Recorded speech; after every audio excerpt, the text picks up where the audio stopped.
And if you were to rank your top 5 favorite English dialects from 5 to 1, in what order would they be?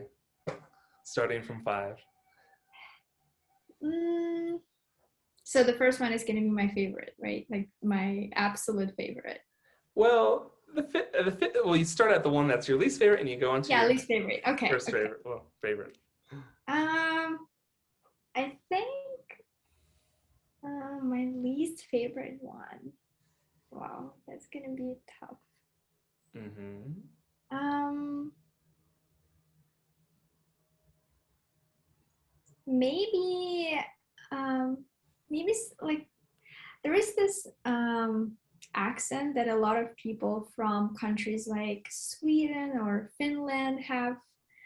Like, I don't know if you're familiar, but I was just watching a TV show again in English, and there was a guy who he was like originally from Finland, and then he moved to Britain, and he has his accent, but I like it, but it's definitely gonna be my least favorite, right? Because his English is really good. Like he is fluent, like near native, right? And he is really great. But I just don't like how it sounds, right? I just don't really like it. So it's gonna be number 5. And number 4 is probably gonna be the Irish accent because it's really fun. Like I was watching a TV show again. I love it. It sounds so funny, but for me it's number 4 because I feel like I would never be able to replicate it. Right. It's just, yeah, I love how they say the word love, for example. It's just love. And the word but, like how they say but or something like this. I don't know. I can't. Yeah, it sounds really funny to me. So number 3 is probably going to be the Australian accent.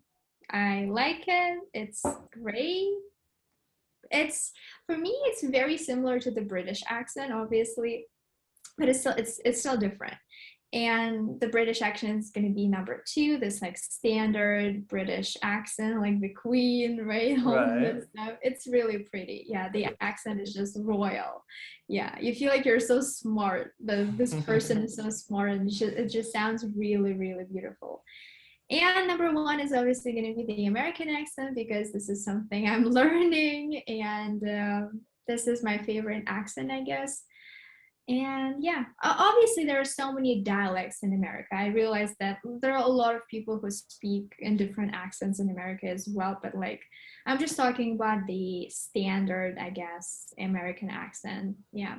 But recently I was watching a video on YouTube, and there was a guy speaking a New York accent, like this very, and it sounds so fun. Like he would say, like hot, like oh would be so interesting. That all sound like hot, like New York. I can't, like it's so interesting. Yeah, this like yeah. Yeah. Like the Boston accent too. Like for example, you can see on YouTube, Matt Damon's on a talk show, and he's like, "Hey, teach me the Boston accent." And he's lived, I guess, he hasn't lived in Boston for so long that he's kind of lost it, so he has to like, put it on, as we say. And if you watch those old 90s Ben Affleck movies or Matt Damon movies, you hear them speaking like their natural accent. It's kind of interesting how they throw in like these sounds, and just so different. But yeah, accents are nice. Yeah. And for you in your own personal language journey, do you do anything outwardly to practice your accent, to improve it? Do you do like any kind of drills or exercise or whatever comes out of your mouth is just basically how it comes out? It's a natural thing, or what about that?